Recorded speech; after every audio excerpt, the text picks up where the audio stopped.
এমনও হইতে পারে বাজার রাস্তায় রাস্তায় চলাফেরা করি, কখন জানি সে হৃদয়ের কথা হয়ে যাইতে পারে। মাথাটাকে নিচের দিকে দিয়ে ফিল করো, নিজে নিজে চিন্তা করো, আজকে যদি তুমিও লাশ হয়ে যাও তাহলে তোমার বাবাও থাকবে না, মাও থাকবে না। জোরের ভাই তোমার লাশের খাটিয়াটা ধরে শুধু কানবে। যেই খাটে দুই ভাই ঘুমাইতো, ওই ভাই যখন রাত্রে ঘুমাইবে তখন দেখবে ভাই আর কাছে নাই। যখন মা সন্তানদেরকে একত্রে খানা দিত তখন দেখবে একটা সন্তান কম, তখন মার খানা খাইবে না। মার চোখের পানি প্লেটের মধ্যে পড়ে। হে আল্লাহর বান্দা, নিজেকে তৈয়ার করে ফেলো। ধরে নাও তুমি যদি এই মুহূর্তে মারা যাও, বিশ্বাস করো তোমার লাশের সংবাদ চতুর্দিকে ছড়াইয়া পড়বে, তাম মানুষের কাছে কাছে চলে যাবে। সমস্ত মানুষের কাছে যখন যাবে, তোমার বন্ধু বান্ধবের কাছে যখন সংবাদ পৌঁছে যাবে, তোমার বন্ধু বান্ধবরা যখন আসবে, আসার পরে যখন তোমাকে গোসল করাইয়া সাদা কাপড় পরাইয়া, তখন তোমার বাড়িটা টুপিওয়ালা দিয়া ভরে যাবে। কত মানুষ আসবে তোমার এক নজর দেখার জন্য। বাড়িওয়ালা নাই রে বাড়ি, আল্লাহ দুনিয়াতে বাড়িওয়ালা নাই রে বাড়ি, নাই রে দুনিয়াতে। ومن يطع الله ورسوله فاولئك مع الذين انعم الله عليهم। ও দুনিয়ার মানুষ, যারা আমি আল্লাহ আর আমার হাবিব মুহাম্মদুর রাসূলুল্লাহ সাল্লাল্লাহু আলাইহি ওয়াসাল্লামের হুকুম মানতে পারবা, তার আনুগত্য করতে পারবা, তার কথা মেনে যারা জীবনকে পরিচালনা করতে পারবা, যারা আমার আর হাবিবের কথা যারা মানতে পারবা, আমি আল্লাহ তাআলা যাদেরকে নিয়ামত দান করেছি, আমি আল্লাহ তাআলা তাদের সঙ্গে জান্নাতে থাকার পারমিশন দিয়ে দেব। জোরে বলেন সুবহানাল্লাহ। কত মেসেজ আছে আমাদেরকে বাঁচানোর জন্য, অনেক মেসেজ। আমাদের বাঁচানোর জন্য মেসেজের অভাব নাই। ও বান্দা, একটা মেসেজের মধ্যে মেসেজ আছে। বান্দা যখন ওযু করে, ওযু করার পরে যখন শাহাদাতের আঙ্গুল আকাশের দিকে উঠায় দিয়ে বলে আশহাদু আল্লা ইলাহা ইল্লাল্লাহু ওয়াহদাহু লা শারীকা লাহু ওয়া আশহাদু আন্না মুহাম্মাদান আবদুহু ওয়া রাসূলুহু, এই কালেমাটা যখন পড়বে, এর সাথে আরো কিছু জয়েন্ট আছে। বিভিন্ন হাদিসে বিভিন্নভাবে বলা হয়েছে। আল্লাহর হাবিব বলে, বান্দা যখন নামাজের জন্য ওযুখানা থেকে ওযু করে, বাড়ি থেকে ওযু করে মসজিদের দিকে আসে, মসজিদের দিকে আসতে আসতে যতগুলি কদম ফেলায়, প্রত্যেকটা কদমে 10টা গুনাহ মাফ করে দেয়, 10টা নেক যোগ করে দেয়। আল্লাহু আকবার। বান্দা যখন শাহাদাতের আঙ্গুল আকাশের দিকে উঁচু করে দিয়ে যখন কালেমাটা পড়ে নেয়, আমার আল্লাহ রাব্বুল আলামিন সঙ্গে সঙ্গে ওই ব্যক্তির পিছনের সমস্ত গুনাহ মাফ করে দেয়। যদি কোনো যুবক এক জুমা থেকে আর এক জুমা নামাজ মসজিদে গিয়ে আদায় করে, আল্লাহর হাবিব সাল্লাল্লাহু আলাইহি ওয়াসাল্লাম বলে, এক জুমা থেকে আর এক জুমার মধ্যে যত খালি জায়গা আছে, শনিবার, রবিবার, সোমবার, মঙ্গলবার, বুধবার, বৃহস্পতিবার, এই 6 দিনের যত গুনাহ হয়, সমস্ত গুনাহ আমি আল্লাহ তাআলা মাফ করে দেই। খারাপ লাগে? ওয়া ইউতিল্লাহু ওয়া রাসূলাহু, বিশ্বনবী মুহাম্মদুর রাসূলুল্লাহ সাল্লাল্লাহু আলাইহি ওয়াসাল্লামের আনুগত্য করব কিভাবে? আমার নবী যেইভাবে নামাজ পড়েছে সেইভাবে নামাজ পড়তে হবে। আমার নবী যেইভাবে সিরাতে সূরাতে চলাফেরায়, লেনদেন, ওঠা বসা, আমার হাবিব যেইভাবে চলেছে, যেইভাবে 63 বছরের জিন্দেগি পরিচালনা করেছে, ও দুনিয়ার মানুষ, ওইভাবে যদি কোনো মানুষ জীবনটাকে সাজাইতে পারো, বিশ্বাস করো আমার নবীজি যেই জান্নাতের মধ্যে থাকবে, ওই বান্দাগুলি ওই সেই জান্নাতেই থাকার পারমিশন পাবে। জান্নাতের মধ্যে একটা খেজুরের বাগান বিক্রি হবে। এক এতিম সন্তান আল্লাহর হাবিব সাল্লাল্লাহু আলাইহি ওয়াসাল্লামের কাছে এসে বলতেছে, নবীজি আমার একটা খেজুরের বাগান আছে, আমার খেজুরের বাগানের পাশে লুবাবা নামের একজন ব্যক্তির খেজুরের বাগান আছে। লুবাবা নামক ওই ব্যক্তির খেজুরের বাগান থেকে একটা খেজুর গাছ আমার বাগানের মধ্যে এসে পড়েছে। নবীজি আপনি তাকে বলে দেন ওই খেজুরের বাগানটা যেন আমার কাছে বিক্রি করে, তা না হলে যেন তিনি কেটে ফেলে দেয়। লুবাবাকে কাছে ডেকে বলেন, লুবাবা তোমার খেজুরের বাগান থেকে একটি গাছ এতিম সন্তানের খেজুরের বাগানের মধ্যে এসে তোমার মাথাটা এসে পড়েছে। ও লুবাবা সর্বপ্রথম তোমাকে বলি ওই গাছটাকে তুমি এই ব্যক্তির কাছে বিক্রি করে দাও। যদি বিক্রি না করতে পারো তাহলে তোমার গাছটাকে তুমি সরায় নাও। যদি তুমি এই গাছটাকে যুবককে দিয়ে দাও, ও লুবাবা জান্নাতের মধ্যে এই রকম অনেকগুলি খেজুর গাছের জিম্মাদারি আমি নবী হয়ে গেলাম। জোরে বলেন সুবহানাল্লাহ। লুবাবা ব্যবসা বোঝে নাই, ব্যবসা তো সবাই বোঝে না, বাজার বোঝে। এই তালতলি মাছের ব্যবসা হয়, আমি তো পারি না, আপনি তো পারেন না, কিন্তু যারা বোঝা তারা ঠিকই বোঝে, তারা ঠিক ওইটা করে। নিচেই নামা লাগবে না। কি যে ব্যবসা, ব্যবসার ঘেরান ভালোটা এবং মন্দটা দুটো আছে। ব্যবসা প্রত্যেকটা জিনিসের দুটো সাইড আছে, একটা খারাপ একটা মন্দ আছে না নাই? ওই বাজারে নামা লাগবে না, ফজরের নামাজটা পড়ে একটু হাঁটাচলা করে ব্রিজে দাঁড়াইবেন, দেখবেন কি সুন্দর সুন্দর বুলি দিয়ে ডাহে। আমি সেটা মিডিয়া আছে তো বলতে পারছি না, ভাইরাল হয়ে যাবে। এমন সুন্দর বাজে কথাগুলি তারা ইউজ করে, মানে কাউকে যদি ডাকও দেয় তো সেই ডাকের মধ্যে বরিশালের আঞ্চলিক কিছু ভাষা থাকে, এটা তো আঞ্চলিক ভাষা, এর চাইতে ন্যাস্টিক ভাষা দিয়ে ওখানে সম্বোধন করে ব্যবসা। আর ওই ব্যবসা জনতার হাটের মসজিদের ইমাম সাহেব করতে পারবে? সামান্য উনি যদি দুইটা অটো রিক্সা কেনে, এই ড্রাইভারের ম্যানেজ করার যোগ্যতাই তো আমাদের নাই, কারণ ওরা তো করতে বসতে খামর দেওয়া লাগবে কথা বলে। আর এইটা তো দেওয়া সম্ভব না, সম্ভব ও তো এসে আপনার ফর্দরটা বাউসার ধরায় দেবে, দিয়ে কবে ভাই এই আজকে গ্যারেজে যাওয়ার পরে এই থেকে এই পর্যন্ত এত টাকা খরচ, এটা দেহার সাথেই তো আপনার মাথা গরম হয়ে যাবে, মানে এত টাকা খরচ হইতে পারে রে। এখন ওরা তো বাংলায় কথা কওয়া লাগবে, সে বাংলায় কথা তো আমরা কইতে পারবো। লুবাবা তো ব্যবসা বোঝে না। ইয়া আইয়ুহাল্লাযীনা আমানু হাল আদুল্লুকুম আলা তিজারাতিন তুনজিকুম মিন আযাবিন আলীম।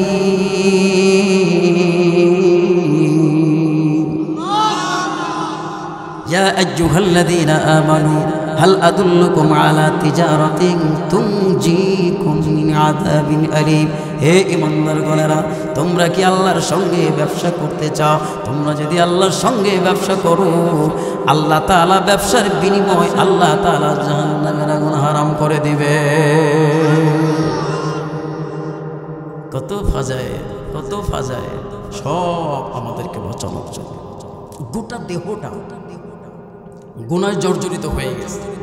আপনার গুনাহ যদি আমি দেখি আর আমি যদি জানতাম যে আপনার আমল নামায় এই পরিমাণ গুনাহ রয়েছে, বিশ্বাস করেন, বিশ্বাস, আমি আপনার দিকে তাকাতাম না।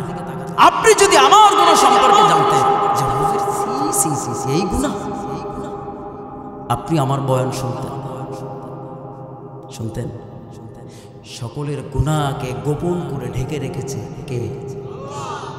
সে আল্লাহকে তো চিনলেন না, সে আল্লাহকে তো চিনলেন না। तमाम দুনিয়ার মধ্যে 60, 70, 80 বছরের জিন্দেগির মধ্যে আপনি আল্লাহকে ডাকতে পারলেন না। হঠাৎ করে ডেকেছেন যখন প্রচন্ড ঝড় উঠেছে, তো ওই ঝড়ের মধ্যে আপনি বলতেছেন আল্লাহ বাঁচাও, আল্লাহ তুমি হেফাজত করো, আল্লাহ বাঁচাও। এই ডাকটা শোনার জন্য আল্লাহ সুবহানাহু ওয়া তাআলা আপনার মুখের দিকে তাকিয়েছিল যে বান্দা কখন আমাকে বাঁচাও বাঁচাও বলবে, আর কখন যদি আমি বান্দাকে না বাঁচাই তাহলে বান্দা আমার থেকে মুখ ফিরিয়ে অন্যত্র চলে যাবে। ঠিক কি নজরে কর? এই জন্য আল্লাহ তাআলা আমার দিকে কুদরতি নজরিতে তাকানো হয়েছে, দেখি বান্দা কখন ডাকে। লুবাবা ব্যবসা বুঝতে পারলেন না, এতিম ছেলেকে বললেন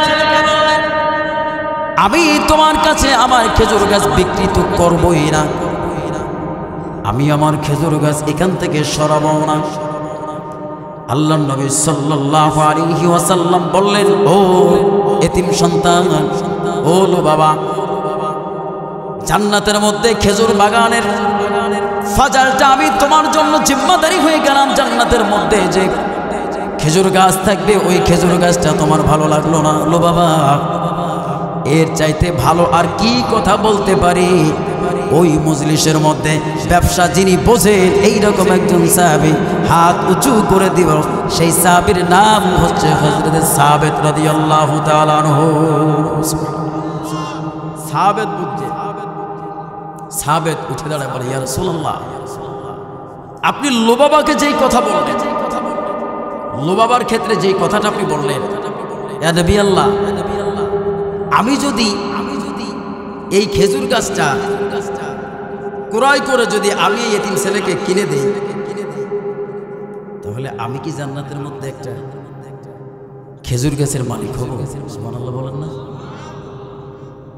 তাহা তোমার জন্য এই নিয়ামত আছে। এবার সাহাবাত রাদিয়াল্লাহু তাআলা আনহু ডাক দিয়ে বলে, যার ডাক নাম ছিল দাহদাহ রাদিয়াল্লাহু তাআলা আনহু, বলে, লো বাবা, আমি খুব একটা বড় লোক মানুষ না, আমি মদিনার একজন গরিব মানুষ। লো বাবা, আমার একটা খেজুরের বাগান রয়েছে যেখানে 600 খেজুর গাছ আছে। লো বাবা রে, নবীজি খেজুর বাগানের মধ্যে খেজুর বাগান ছাড়া আমার আর উপার্জনের কোনো পন্থা নাই। ওই খেজুর বাগানের মধ্যে আমার ছোট্ট একটা ঝুপড়ি ঘর আছে, সেখানে আমার স্ত্রী থাকে, আমার সন্তানরা রয়েছে, একটা পানির কূপ রয়েছে। ও লো বাবা, আমার 600 খেজুর গাছের বিনিময়ে আমি তোমার কাছ থেকে একটা গাছ ক্রয় করে আমি এতিম সন্তানকে দিয়ে দিলাম।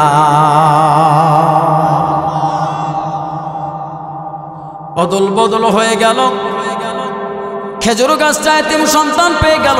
600 খেজুর গাছের বিনিময়ে একটা খেজুর গাছ ক্রয় করলো বাজান। লো বাবাকে যখন বাগান বোঝাই দেওয়ার জন্য লো বাবাকে নিয়ে গেল মদিনার প্রান্তরে, বাগানের মধ্যে হযরত সাবেত রাদিয়াল্লাহু তাআলা আনহু বাগানের মধ্যে ঢোকে না। বাগানের পাশে দাঁড়ায়া বিবিকে ডাক দেয়, প্রাণের স্ত্রী, বাগান থেকে বের হয়ে আসো, এখন থেকেই বাগানের মালিক আমরা না, এখন থেকেই বাগানের মালিক হচ্ছে লো বাবা। বলে, প্রাণের স্বামী রে, কেন আমরা এই বাগানের মালিক থাকলাম না? বাগানের মধ্যে কূপ রয়েছে, বাগানের মধ্যে একটা ঘর রয়েছে, কোথায় যাব? কার কাছে বাগানটা বিক্রি করলেন? কিসের বিনিময়ে বিক্রি করলেন? তখন আল্লাহর নবীর সাহাবী সাবেত রাদিয়াল্লাহু তাআলা আনহু বলেন, স্ত্রী রে, আল্লাহর নবীর কথা শুনে জান্নাতের মধ্যে খেজুর গাছের বিনিময়ে আমি দুনিয়ার খেজুর গাছ অদল বদল করে বিক্রি করে দিয়েছি। জোরে বলুন সুবহানাল্লাহ। প্রাণের স্ত্রী ঘর থেকে নেমে গেলেন, সাথে একটা বাচ্চার সন্তান রয়েছে, সন্তানের হাত ধরে স্ত্রী নেমে যায়, বারবার শুধু বাগানের দিকে তাকায়। কত স্মৃতি বিজড়িত এই বাগানের মধ্যে, তিল তিল করে গঠন করা হয়েছে এই বাগান, খেজুরের বাগান। আল্লাহর হাবিব সাল্লাল্লাহু আলাইহি ওয়াসাল্লাম সাহাবীদের সামনে যখন বললেন, সাহাবীরা রে, এই এতিম সন্তানের মনের বাসনা যদি পূর্ণ করতে পারো, জান্নাতের মধ্যে এই রকম অনেকগুলি খেজুর বাগানের জিম্মাদারি আমি নবী হয়ে যাব।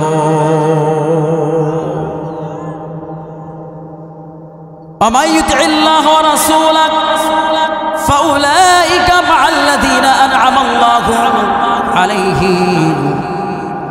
দুনিয়ার মানুষ যারা আমি এবং আমার নবীর হুকুমকে যারা মানতে পারবা, মাআল্লাযীনা আনআমা আল্লাহু আলাইহিম, আমি আল্লাহ তাআলা যাদেরকে নিয়ামত দান করেছি ওই সমস্ত ব্যক্তিদের সঙ্গে তোমাদেরকে জান্নাতের মধ্যে থাকার জায়গা করে দিব। এক নম্বর হচ্ছে মাআল্লাযীনা আনআমা আল্লাহু আলাইহিম মিনান নাবিয়্যিনা, এক নম্বর হচ্ছে নবীগণ।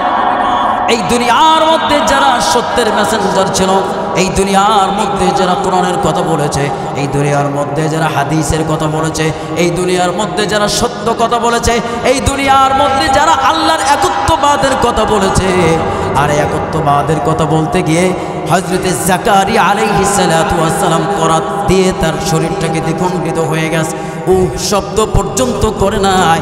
এই জন্য জাকারিয়া আলাইহিস সালাতু ওয়াস সালাম গাছের কাছে সাহায্য চাওয়ার কারণে আল্লাহ রাব্বুল আলামিন দেখলেন সমস্ত বেদিনেরা এসে যখন গাছটাকে ঘিরে ফেলে দিলেন, আর যখন তিনি গাছের কাছে সাহায্য চাইলেন, গাছের ভিতরে যখন গাছটাকে ফাঁক হয়ে গেল, গাছের মধ্যে যখন জাকারিয়া আলাইহিস সালাতু ওয়াস সালাম ঢুকে গেল, মরদুদ ইবলিস শয়তান জাকারিয়া আলাইহিস সালাতু ওয়াস সালাম চাদরের কোণাটা ধরে বের করে রেখেছে। গাছটা যখন আবার জোড়া লেগে গেল, গাছ যখন জোড়া লেগে গেল, বেদির কাফেরেরা এসে দেখলেন জাকারিয়া আলাইহিস সালাতু ওয়াস সালামের গায়ের চাদরটা দেখা যায়। নিশ্চয়ই জাকারিয়া আশেপাশে কোথাও আছে। মরদুদ শয়তান মানুষের বেশ ধরে বলে, তোমরা কি কাউকে খুঁজতেছো? বলে, হ্যাঁ, আমরা জাকারিয়া নবীকে খুঁজতেছি। বলে, জাকারিয়া নবীকে কোথাও খুঁজে পাবা না, জাকারিয়া নবী এই গাছের মধ্যে আশ্রয় নিয়েছে। যদি তোমরা এই জাকারিয়াকে যদি পেতে চাও, জাকারিয়াকে যদি পেতে চাও, তাহলে এই গাছটাকে করাত দিয়ে দ্বিখণ্ডিত করো। তখন বেদিনেরা এই গাছটাকে করাত দিয়ে যখন গাছের মধ্যে করাত লাগাই দিল, আল্লাহ রাব্বুল আলামিনের কাছে তখন ফরিয়াদ শুরু করে দিল, আল্লাহ বাঁচাও। এই কথাটা তো আগেই বলা উচিত ছিল, ঠিক কিনা জোরে কও? গাছ দ্বিখণ্ডিত করে ফেলবে, তোমাকেও দ্বিখণ্ডিত করে ফেলবে। যদি পরিমাণ শব্দ করো, নবুয়তের খাতা থেকে আমি আল্লাহ তাআলা নামটা কেটে দিব। আল্লাহু আকবার। যত দুঃখ হোক, যত দুঃখ হোক, সাহায্য চাইতে হবে কার কাছে? দুনিয়ার কোনো মানুষের কাছে, মেম্বারের কাছে, চেয়ারম্যানের কাছে? নাকি যদি এরকম ঘটনা হয় যে মা দুর্গা নৌকায় এসে, মা দুর্গা নৌকায় এসে সমস্ত ফসলের মাটিতে, ফসল ভরা জমিনের উপরে, তার মা দুর্গার কয়টা হাত? আরে আপনাদের জানেন নাই, পাশে মন্দির আছে না? জানার কথা তো। কয়টা? এই 10টা হাতের বাতাস দিয়ে দিয়েছে, আর বাতাস দেওয়ার কারণে এবছর ফসল ভালো হয়েছে। চিৎকার মেরে বলে নাউজুবিল্লাহ। মা দুর্গার কারণে ফসল ভালো হয় না, ভালো হয় আল্লাহ তাআলার কুদরতি ক্ষমতার কারণে। আল্লাহ তাআলা ফসল উৎপন্ন করে প্রত্যেকটা বনি আদমের মুখ পর্যন্ত পৌঁছে দেয়। সুবহানাল্লাহ, ঠিক কিনা? সত্যের কথা বলতে গিয়ে, কোরআনের কথা বলতে গিয়ে নবী আলাইহিস সালাতু ওয়াস সালামরা এই দুনিয়ার মধ্যে অসহ্য যন্ত্রণা, জ্বালা যন্ত্রণা সহ্য করছে না। নবীদের জামানা শেষ, যাদের সাথে আমাদেরকে জান্নাত দিবে মিনান নাবিয়্যিনা, 1 নম্বর হচ্ছে নবীগণের সাথে, রাসূলগণের সাথে। মূসা আলাইহিস সালাতু ওয়াস সালাম, ঈসা আলাইহিস সালাতু ওয়াস সালাম, হারুন আলাইহিস সালাতু ওয়াস সালাম, জালবিব আলাইহিস সালাতু ওয়াস সালামের মতো বড় বড় বুজুর্গ নবী কিরামদের উপরে মস্ত বড় জুলুম চলেছে, তারপরও তো তারা সত্য কথা বলা থেকে বিরত ছিল। ও ভাই জোরে কয় না? ছিল। আজকে বাংলাদেশের প্রেক্ষাপটে এই কোরআনের কথা বলতে যাবেন, দেখবেন আপনার শত্রুর অভাব নেই। মাথা চাইলে হবে না, ঠিক না বেঠিক? ইমাম সাহেবকে ততক্ষণ পর্যন্ত সভাপতি, সেক্রেটারি, মুসল্লি, বাড়ির মহিলারা ততক্ষণ পর্যন্ত ভালোবাসে। ঈসা নবীর কাহিনী, মুসা নবীর কাহিনী, ইউসুফ জুলাইকার কাহিনী যতক্ষণ পর্যন্ত দোতাইতে পারবে ততক্ষণ পর্যন্ত আমাদের হুজুরের মতো হুজুরই হয় না। কথা কন। হুজুরে যখনই ঘুষের কথা আলোচনা করছে কোরআন এবং হাদিসের দলিল দেয়া, সভাপতি যে ঘুষ খায় এটা তার হুজুরে জানে না। রাগ হইবেন না তো? হ্যাঁ, সভাপতি যে ঘুষ খায় এটা তার হুজুরে জানে না। আর সভাপতি তো মাথা নিচের দিকে দিয়ে শুধু খিটিমিটি খায়। আমি যে সুদ খাই জানে কিভাবে? নিশ্চয়ই সেক্রেটারি লাগাইছে, নিশ্চয় সেক্রেটারির কাজ। নামাজ শেষ, নামাজ শেষের পরে ইমাম সাহেব কথা শুনে, কি ব্যাপার? বলে, দেশে এত ওয়াজ থাকতে আপনার সুদের ওয়াজ করতে কইছে কিনা? ঘুষের ওয়াজ? এই সুদের ওয়াজ আপনাকে করতে কইছে কিনা? সভাপতি সাহেব, এটা তো কোরআনের মধ্যে আছে। রিবা সম্পর্কে আলোচনা কোরআনের মধ্যে যে হাদিসের মতো অজস্র পরিমাণ ভরা, তা আমি তো সেখান থেকে নিয়ে আলোচনা করছি। কারণ আমার সম্পর্কে কে আপনাকে বলছে আগে তাই করে? তাই খাটের নিচে কে রে? আমি কলা খাইনি, আমি কলা খাইনি। তোর আব্বাই কো? আব্বাই কইছে আব্বাই ঘরে নাই। বোঝেন নাই? আব্বাই সেই দেশে মরু তুই যে কজ আব্বাই ঘরে নাই। জিজ্ঞেস করছে ঘরে কেডা? মানে কলা যে খাইছে আগে তারে বাইর করবে, কিন্তু এ পর্যন্ত যাবার সময় দেয় না। যেই কইছে কলা ঘরে কেডা, ওই কয় আমি কলা খাই না। হুজুরে কি জানে যে সভাপতি সাহেব ঘুষ খায়? ও মা কথা কন না খায়। তাহলে হুজুরে তো হুজুরের নিয়ম অনুযায়ী কথা বলেছে। এটা হচ্ছে আল হক ওয়াজাহাকাল বাতিল। যেখানে সত্য উদ্ভাসিত হবে সেখান থেকে জুলুম, অন্ধকার, আমাবস্যা সব কিছু বিদায় নিয়ে বিতাড়িত হয়ে চলে যাবে। ঠিক না বেঠিক? পরের জমাই হুজুরে আলোচনা করে ঘুষ সম্পর্কে। সেক্রেটারি মাথা নিচের দিকে গিয়ে বলে ব্যাপার কি? গত সপ্তাহে ধরছে সভাপতির, এই সপ্তাহে দামানা ধরছে। আমি যেই কামের সাথে জড়িত হুজুরে জানলো নিশ্চয়ই সভাপতি লাগাইছে। নামাজের পরে হুজুররা ডাকছে, হুজুর কথা শুনেন, কথা আছে। মুসল্লি সব বিদায় করে দিয়ে কয় আপনারা কইছে কেডা? আমি যে খাই এ কথা বলছে কে? আমাকে তো কেউ বলে নাই। ওই যে ঘরে কেডা আমি কলা খাইনি। সুদের কথা কওয়ার আগে উনি কয় আমি যে খাই, মানে ওনারটা উনি আগেই প্রকাশ করে দিচ্ছে। আসলে না আমি এই সত্য কথা বলতে গিয়ে আমির হামজা চেনেন আপনারা? চেনেন? 32 মাস পর্যন্ত কারাগারে নির্যাতিত হয়ে মজলুম কারাগারে থেকে একজন মুসলিম ওয়াজিদ আজকে বাংলাদেশে এই গতকাল এসে তিনি মুক্ত বাতাসে হাওয়া খেতে পারতেছে একমাত্র কোরআনের সত্য মগজটাকে জাতির সামনে তুলে ধরার কারণে। যেই ব্যক্তি সুদ খায়, যেই ব্যক্তি ঘুষ খায়, যেই ব্যক্তি জেনাখোর, যেই ব্যক্তি ইসলাম বিরোধিতা, টুপি বিরোধিতা, মানবতা বিরোধিতা, মাদ্রাসা বিরোধিতা, মসজিদ বিরোধিতা, এই মানুষগুলির ভুলগুলি যখন তিনি ময়দানে ময়দানে তাফসীর করে মানুষকে বোঝানোর চেষ্টা করেছে, সেই দিন থেকে আমির হামজার উপরে শগুনের কুদৃষ্টি পড়ছে। ঠিক না বেঠিক? মনে করবেন ইসলামকে ডাইভার্ট করেছে আমরা। মামুনুল হকের মতো মানুষ আমার মুসলমানের ধর্মের মধ্যে দরকার আছে না নাই? জোরে বলেন আছে না নাই? মিজানুর রহমান আজহারের মতো সন্তান আমার মুসলমান ধর্মে আমার দেশে প্রয়োজন আছে না নাই? আমির হামজার মতো সন্তান আমার দেশে ওয়াইজিন দরকার আছে না নাই? রফিকুল ইসলাম মাদানের মতো একজন বিশাল কলিজাওয়ালা, ইমানওয়ালা কলিজাওয়ালা বক্তা আমার দেশে দরকার আছে না নাই? এই সমস্ত কলিজাওয়ালা বক্তারা, এই সমস্ত কলিজাওয়ালারা মানুষেরা দাই ইলাল্লাহরা যখন ময়দানে ময়দানে কথা বলবে, কোরআনের সঠিক কথাটা যখন আপনাদের সামনে তুলে ধরবে, তখন এই জাতি বুঝতে পারবে কোনটা হক, কোনটা বাতিল, কোনটা ডান, কোনটা বাম, কি করলে কি করণীয়, কি কাজ করলে জান্নাতে যাব, কোনটা করলে জাহান্নামে যাব। এই জাতি যেদিন বুঝতে পারবে সেই দিন এই জাতি আর ভণ্ড বাজারের পিছনে ঘুরবে না। ওমিয়া জোরে বলেন ঠিক না বেঠিক? কোনো দেওয়ানবাগির পিছনে ঘুরবে না, কোনো সুরেশ্বরের পিছনে ঘুরবে না। ঠিক না বেঠিক? কোনো কোনো আট্টসিতে যাবে না, চন্দ্রপাড়ায় যাবে না।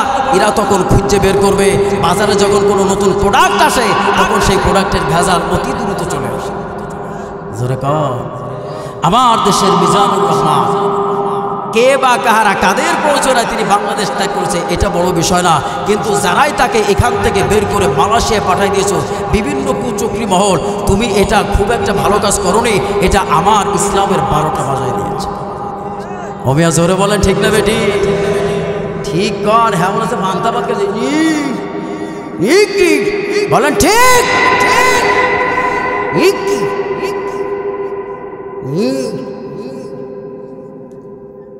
কথা বলবেন মুসলমানের মতো। জবান দিয়েছেন আল্লাহ, এর হিসাব হবে ইনশাআল্লাহ। হবে না? এই মগজ, এই ব্র্যান্ড কে দিয়েছে? জোরে বলেন। আল্লাহ তাআলা দিয়েছেন।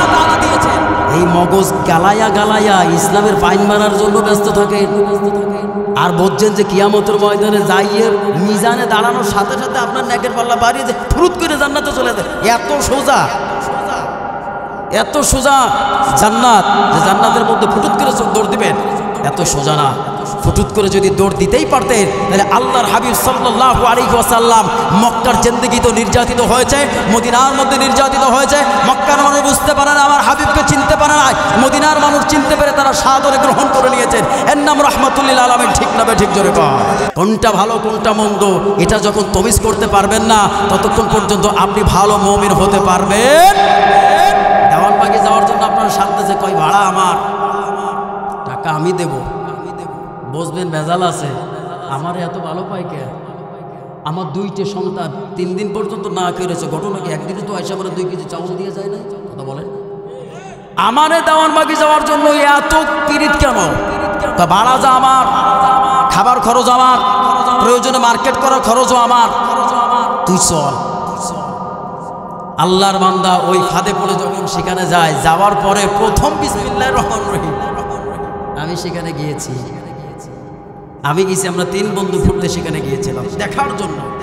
বাজার পাশা ওই দিকে দিয়ে আসতে পারি নাই। পাশা ওই দিক বোঝেন, মানে আপনি যেদিক হইলে গেছেন ওই দিক হইলেই আসতো। আপনি ব্যাগ করে বাসা ব্যাগ দিয়ে আসার কোনো সুযোগ নাই। 2-3 বার হয়েছি, করতে গেছি, আমাকে 2টা সুযোগ দিত। আমাদের 3 কর্তাওয়ালা যখন এই পাঞ্জাবিওয়ালা হুজুর যখন বাজারের মতো ঢুকছে, 7-8 জন এসে আমাদের পিছনে দাঁড়ায়। দিস ইজ দ্য প্রহরীর মতো, সিকিউরিটি গার্ডের মতো। আমরা সেখানে দেখতেছি, দেখার পরে যখন আমরা পাশা ধরে, এই পাশা ধরে ওইদিকে ফিরেই দিয়েছে। কি ব্যাপার? What is this? কে কয় যেইভাবে আসছেন ওইভাবে ব্যাক হবে। বলে কেন? বলে এই মাজারের দিকে পাশা দেওয়া যাবে না, এই মাজারের দিক পাশা দেওয়া যাবে না, খালি পায়ে ঢুকতে হবে। ফয়জি তোর লাইগা রে, ফয়জি তোর লাইগা রে, আমার অন্তর জর মনে লয় উড়িয়া যাইতাম সারা বাড়ি ঘর, ফয়জি তোর লাইগা রে। আছে না নাই? কিন্তু সত্যি সত্যি শুনতে কিন্তু বাহারি কায়দার লাগে। আসলে মজা লাগে কইল, ঠিক না বেটি? মজা কিন্তু লাগে, কিন্তু জিনিসটা তো গন্ধযুক্ত, দুর্গন্ধযুক্ত, ঠিক কিনা? ফয়েজির লাইগা ল্যাংটা বাবা, কল্লা বাবা নাম শুনছেন জীবনে?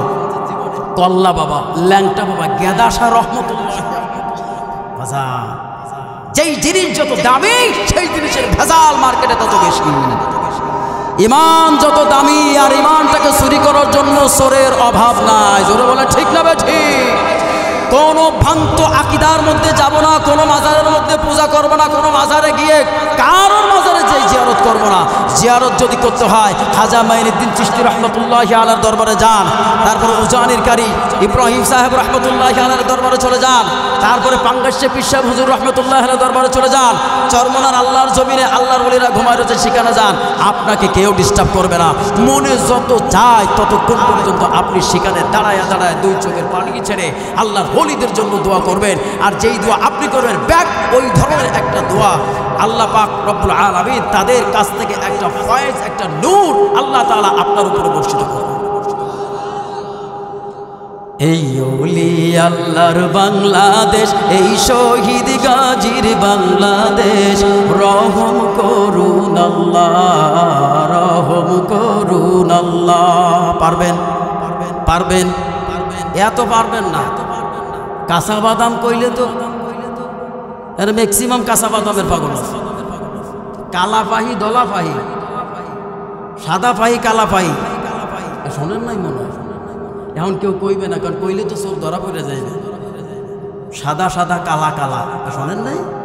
ফেসবুক ভাইরা জ্যামের জায়গায় ঢোকার কোনো কায়দা নাই অনলাইনের মধ্যে। সাদা সাদা, কালা কালা, সব শেষ।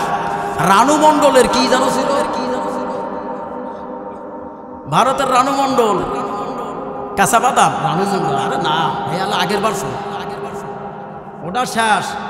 সব শেষ করার পরে কোনোটা ভালো লাগে না, লাস্টিং করে না, কোনোটা লাস্টিং করছে একমাত্র আলহামদুলিল্লাহি রাব্বিল আলামিন আর রহমানির রহিম مالك يوم الدين إياك نعبد وإياك نستعين اهدنا الصراط المستقيم صراط الذين أنعمت عليهم غير المغضوب عليهم ولا الضالين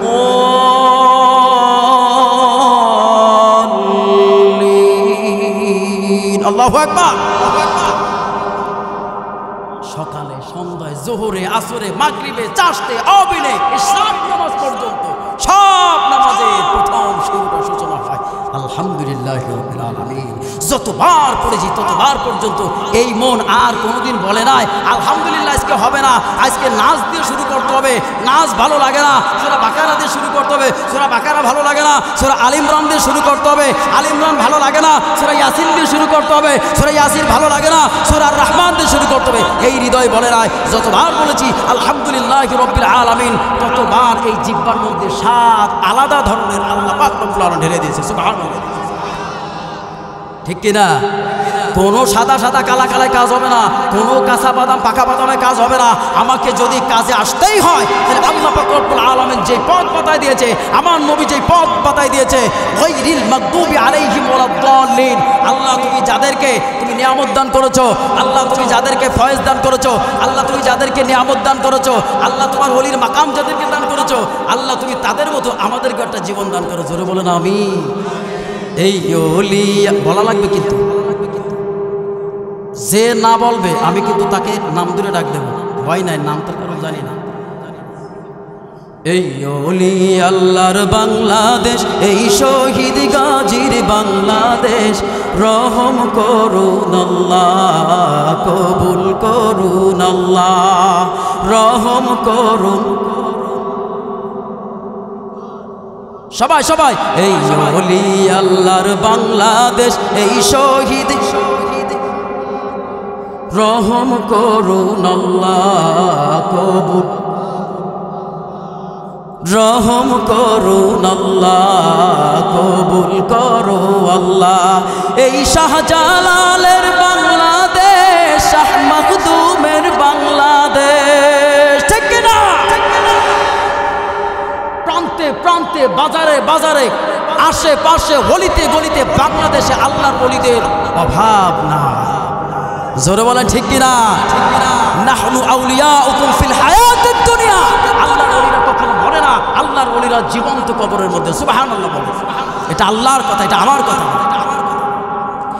এই শাহজালালের বাংলাদেশ, শাহ মাখদুমের বাংলাদেশ, এই শাহ ফরিদের বাংলাদেশ, শাহ মাখদুমের বাংলাদেশ, তাদের পথে তাদের মতে কবুল করো আল্লাহ, কবুল জোরে কবুল করো আল্লাহ।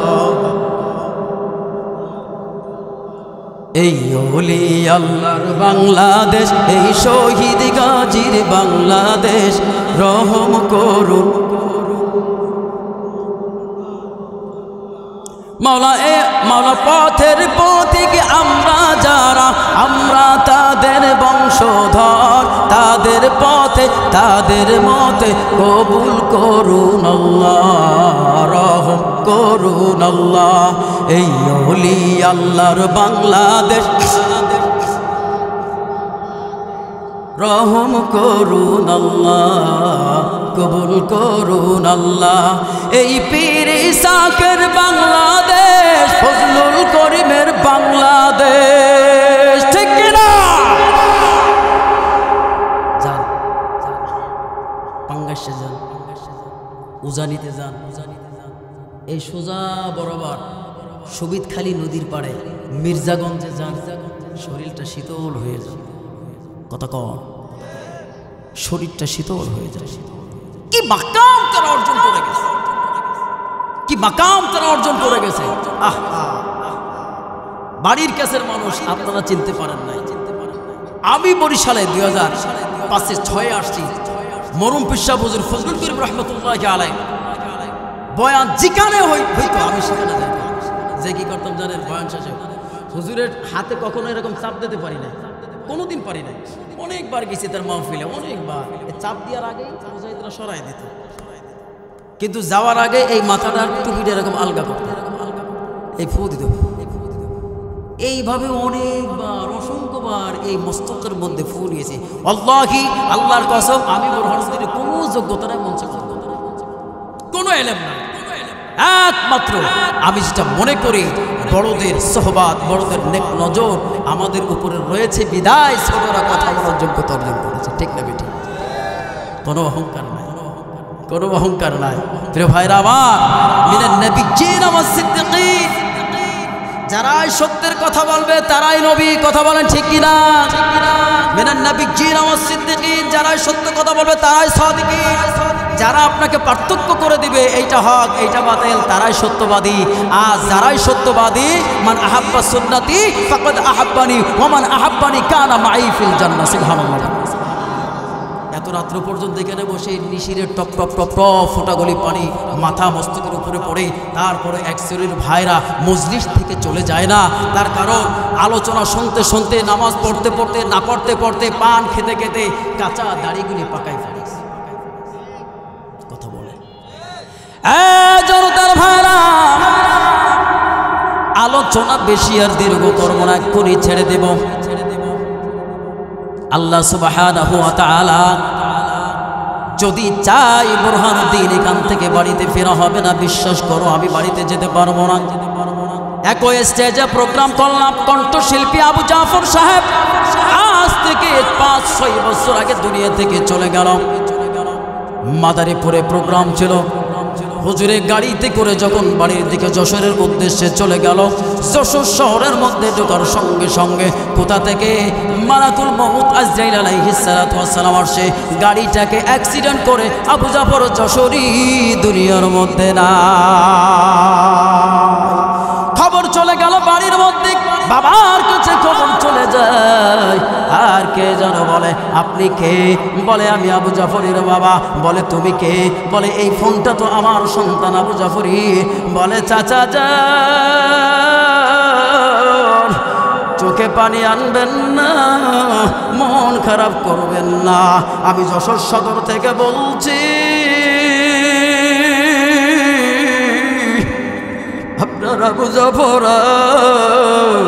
দুনিয়াতে না।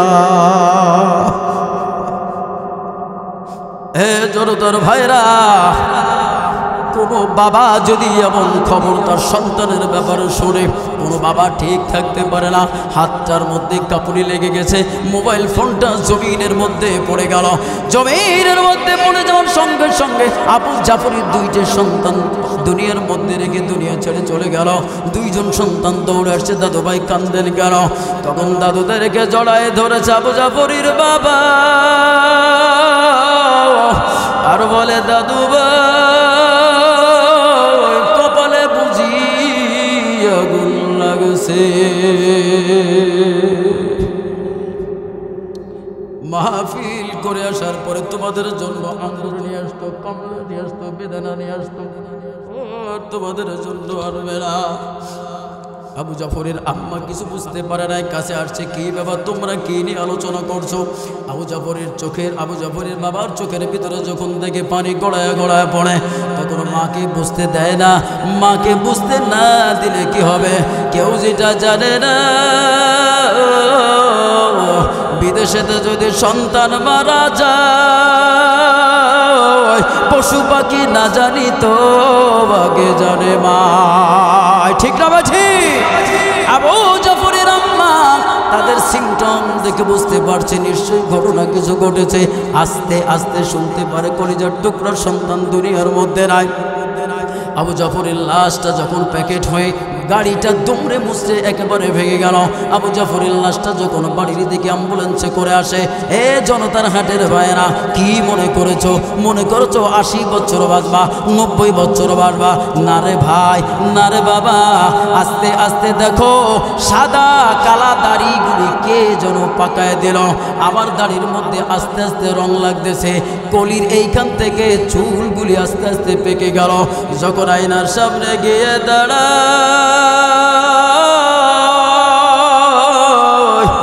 তখন মনের বলির মন, এই তো সেই দিন তো লেখাপড়া পড়া শেষ করলাম, দেখতে না দেখতে আজকে শরীরের চুলগুলি পেকে সাদা হয়ে গেল, চোখের দৃষ্টি সীমা একেবারে নিকটে চলে আসছে।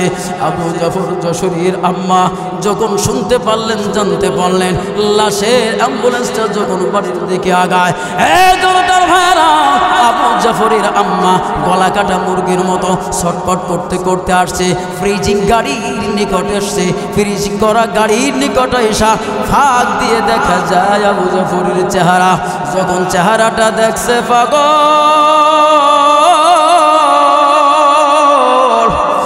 মারে আর ধরে রাখা যায় না,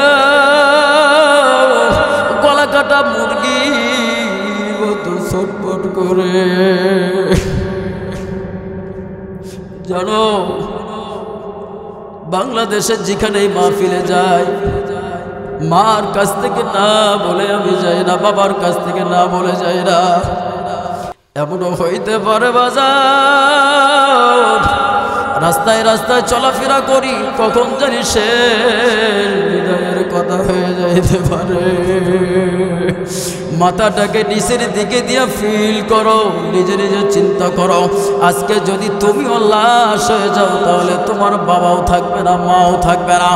জোরের ভাই তোমার লাশের খাটিয়াটা ধরে শুধু কানবে। যেই খাটে দুই ভাই ঘুমাইতো, ওই ভাই যখন রাত্রে ঘুমাইবে তখন দেখবে ভাই আর কাছে নাই। যখন মা সন্তানদেরকে একত্রে খানা দিত তখন দেখবে একটা সন্তান কম, তখন মার খানা খাইবে না। মার চোখের পানি গুলি প্লেটের মধ্যে পড়ে। হে আল্লাহর বান্দা, নিজেকে তৈয়ার করে ফেলো। ধরে নাও তুমি যদি এই মুহূর্তে মারা যাও, বিশ্বাস করো তোমার লাশের সংবাদ চতুর্দিকে ছড়াইয়া পড়বে, তাম মানুষের কাছে কাছে চলে যাবে। সমস্ত মানুষের কাছে যখন যাবে, তোমার বন্ধু বান্ধবের কাছে যখন সংবাদ পৌঁছে যাবে, তোমার বন্ধু বান্ধবরা যখন আসবে, আসার পরে যখন তোমাকে গোসল করাইয়া সাদা কাপড় পরাইয়া, তখন তোমার বাড়িটা টুপিওয়ালা দিয়া ভরে যাবে। কত মানুষ আসবে তোমার এক নজর দেখার জন্য। বাড়িওয়ালা নাই রে বাড়ি, আল্লাহ দুনিয়াতে বাড়িওয়ালা নাই রে বাড়ি, নাই রে দুনিয়াতে। সমস্ত বন্ধুরা যখন তোমাকে বিদায় দিয়ে যার যার চেয়ারে গিয়ে বসবে, তখন পর্দার অন্তরাল থেকে কার যেন সংবাদ শোনা যায়, কার যেন কান্নার আওয়াজ শোনা যায়, একজন মহিলার কণ্ঠ শোনা যায়। আর তোমার আম্মার কেউ ঠেকাইতে পারে না, তোমার আম্মা শুধু জমিনের উপরে আষাঢ় বেচার খায় আর বলে আমার একটু ছেড়ে দে, ছেড়ে দে। আমি আমার পাগলটার শেষবারের মতো দেব, আমার আর কে ধরবি না। তুমি তো খাটিয়ার উপরে চিত শুয়ে থাকবা, লোকেরা বলবে দেন না তার এক নজর দেখার জন্য, দেন না। মা জননী আসবে, সমস্ত মানুষকে ফাঁক করিয়া যখন তোমার জননী তোমার খাটিয়ার কাছে আসবে, তখন মুখের কাপড়গুলি সরাই মার ঠোঁটটা তোমার ঠোঁটের সঙ্গে লাগায়া এমন সুন্দর একটা চুমা দেবে, যেই চুমার দাম কোটি কোটি টাকার বলে বাজান রে। কে আমারে মা বলে দেবে। এ আল্লাহর বান্দা, যখন তোমার খাটিয়েটা মা দেখার পর যখন জনতা হাটের এই মসজিদের সামনে নিয়ে আসবে, ইমাম সাহেব যখন মাইকের মধ্যে চুঙ্গা লাগায়া, যখন ইমাম সাহেব জানাজার ফরজে কিফাত আমার 4 তাকবীরের সহিত কিবলামুখী হয়ে এই ইমামের পিছনে আদায় করছি আল্লাহু আকবার বলে যখন হাত থেকে কানে ওলা দিবে, যখন প্রথম তাকবীর দিয়ে দেবে, যত তাকবীর আগা জানাজার মধ্যে তোমার বড় ভাই দাঁড়ানো, তোমার বাবা দাঁড়ানো, তাকবীর যত আগা বাবার চোখের পানি যেন কলস দিয়া পড়ে। চতুর্থ তাকবীর সে বাবা জমিনের মধ্যে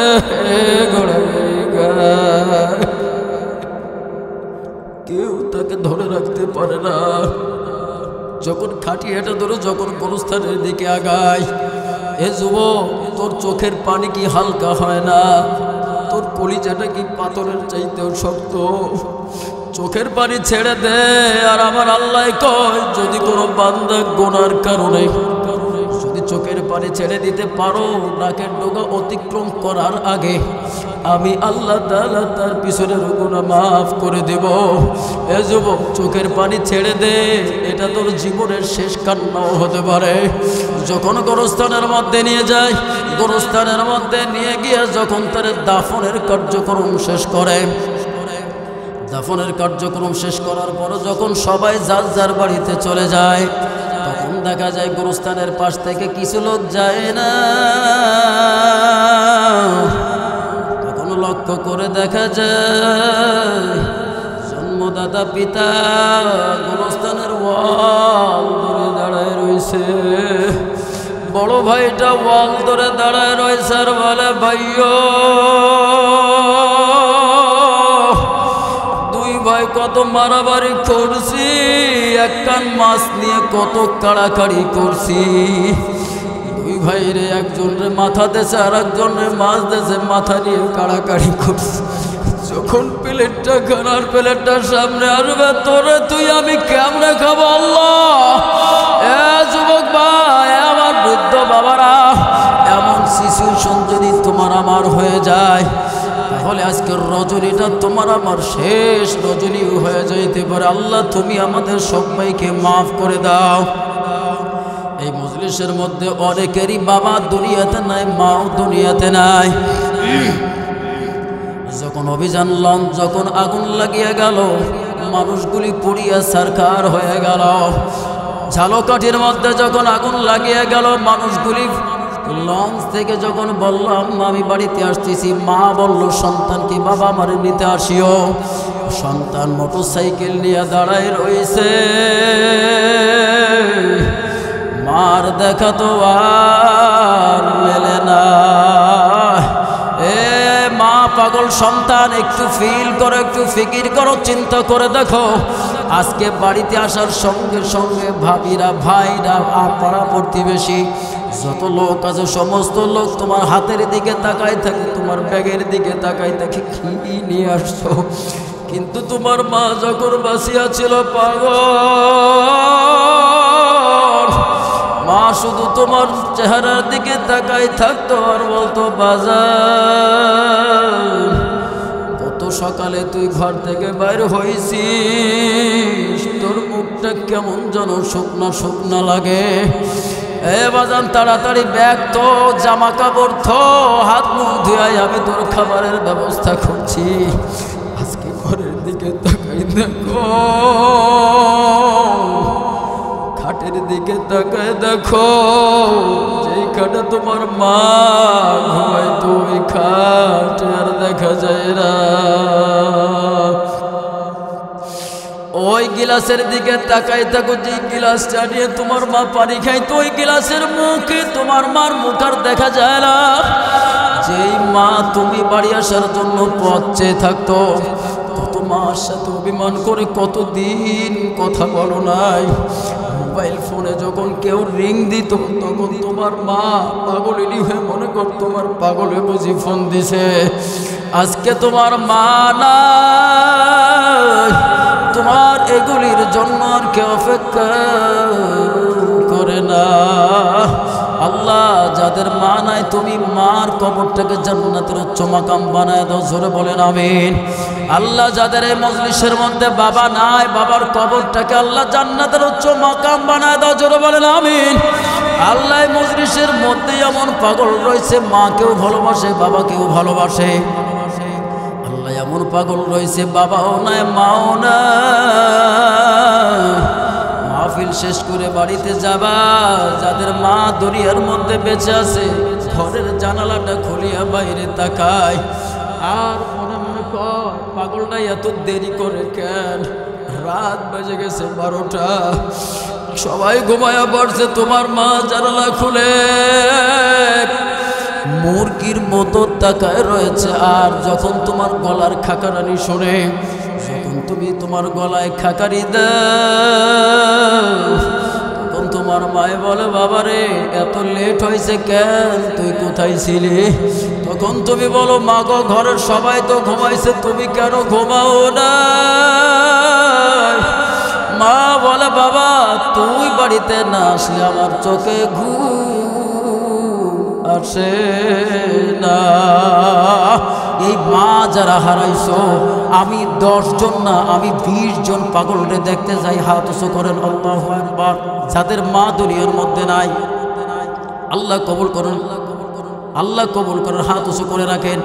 আমি ওই মা যাদের অন্ধকার কবরে চলে গেছে, আমি 5,000 টাকা চাইব 10 জনের কাছে। কে দিবেন আমি জানি না, কে মাকে ভালোবাসবেন আমি জানি না।